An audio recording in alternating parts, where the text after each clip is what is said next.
I don't think Dieter Egan actually ever existed. Someone else to put all the blame and shame on. Severance Season 2, Episode 5 comes out this Friday, and no, I have not had early access to any more episodes. Therefore, I will be giving you my biggest Severance theory I have about the entire show. Just for context, for anyone new, I had early access to episodes 1 through 4, and I did not do any theories to maintain integrity and not give any theories in case something ended up being true. So here's the biggest theory I have for Severance overall. Bert and Irving used to work in MDR together. Bert and Irv were reset to work separately at one point because Lumen caught on that they were in love with each other and that they were up to trying to reintegrate their innies with their outies to meet each other in the real world. Now that's why I believe that Bert was seen in the dream Irving had in Woe's Hollow last episode. Something tells me that Bert and Irv's previous innies had come up with a plan to bring down Lumen before Mark S. and anyone else in MDR's new team came to be. I think that they planned with Dr. Ragabi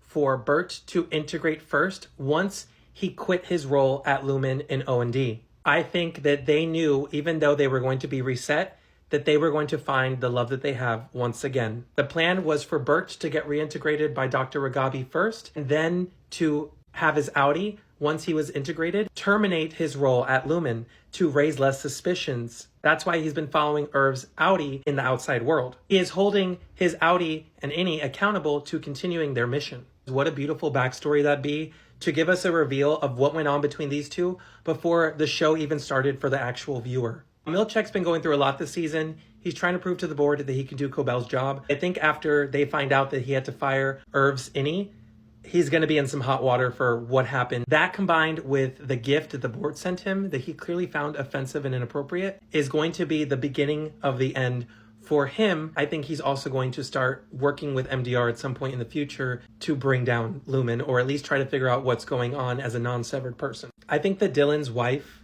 is actually a security guard on one of the top floors of the Lumen offices. She wants to make sure that they both keep their jobs, and that's why they created the visitation center, so that people who are innies that don't know they have family and friends working at that facility can be encouraged and motivated by other coworkers in different departments who are not severed to keep their jobs, so that the other people around them that work on other floors who aren't severed don't suffer the consequences of their actions. And since Audi, Dylan G, and his wife need the income of Lumen to survive and raise their kids, that is clearly the motivation they're giving Dylan's innie, trying to make sure that he behaves and stays on task with his role so he doesn't lose his job at Lumen. Now, there are a few more characters. I have ideas of where their storylines are headed. For the end of this video, I'm just going to talk about Mark S. and Helly R. It is completely clear to me that the entire intent of that work field trip was solely for these two to procreate the next heir of the Egan line. And a lot of people said, oh, it's clear from the intro sequence that there's going to be a baby involved at some point, that she might be pregnant in the future with a baby they made in the tent during that trip. But I don't think that this was